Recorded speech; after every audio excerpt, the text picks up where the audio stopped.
When people talk about the deep state, you just mentioned the deep state. The whole concept of the deep state and all that. I can't figure out who the deep state is. Like, what is that to you? And again, if you feel like name names, because I always feel that makes it more relatable. But if not, what is that to you? Okay, it's a combination of things.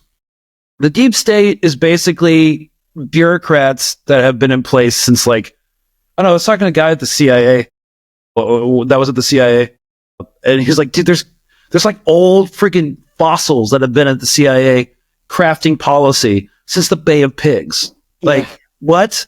So it's kind of that, but I don't know. This is where I'm going to get super lefty. Go for it.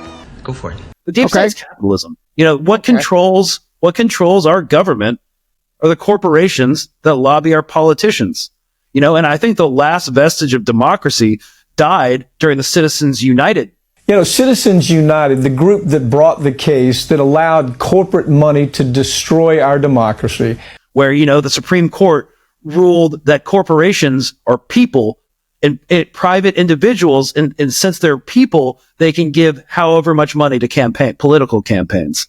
So, I don't know, when Trump talks about the deep state, they're going to slash the deep state. From my perspective, I was like, dude, you are the deep state. You are the Drain deep the state. swamp. Yeah. You are the swamp. Like, yeah. All of these maybe a different swamp, or you think the same swamp? Like, do you think Trump and Biden are the same swamp, the same deep state? Okay, so here's the difference. I kind of don't exactly believe in the uniparty theory. I'd say rather they're two wings of the same bird. Okay. But it's a slight distinction, but no, because the DNC is the coastal corporate elite, the Fortune 500 company leaders, the donor class, what we call them. Now what you're seeing is the Republicans are the techno-feudal oligarchs on one side.